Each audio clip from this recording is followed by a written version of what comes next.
মায়াপুরকে মন খারাপ করেই বিদায় জানালাম। তারপরে রাস্তায় ঠিক করলাম একটু কৃষ্ণনগর থেকে ঘুরে আসা যাক। কৃষ্ণনগর বলতেই যার কথা প্রথম মনে পড়ে আমাদের সবার প্রিয় গোপাল ভাঁড়। হ্যাঁ, রাজা কৃষ্ণচন্দ্রেরকে কতই না তিনি বিপদ থেকে রক্ষা করেছিলেন তার বুদ্ধি বলে। তা তো আমরা এখনও দেখতে পাই।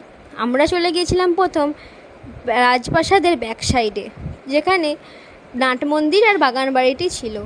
তারপরে আমরা চলে গিয়েছিলাম মেন গেট, কিন্তু সেখানে প্রবেশাধিকার জনসাধারণের জন্য না, কিন্তু পুজোতে সেখানে ভেতরে জনসাধারণের প্রবেশাধিকার দেওয়া হয়েছে।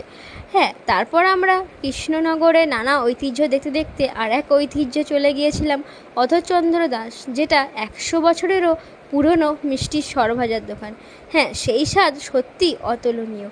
সেখানে ভুরিভোজ করে আবারও ওখান থেকে বেরিয়ে গিয়েছিলাম ঘূর্ণি, যেখানে শিল্পীদের শিল্প ফুটিয়ে তোলা হয়, যেখানে মাটির সব রকম জিনিসের মধ্যে যে প্রাণ প্রতিষ্ঠা করা যায় তারা প্রমাণ করেছেন। হ্যাঁ, এই মূর্তিগুলো দেখে সত্যিই মনে হচ্ছিল প্রাণ আছে এই মূর্তিগুলোর মধ্যে। তাদের হাতের কাজ সত্যি অতুলনীয়।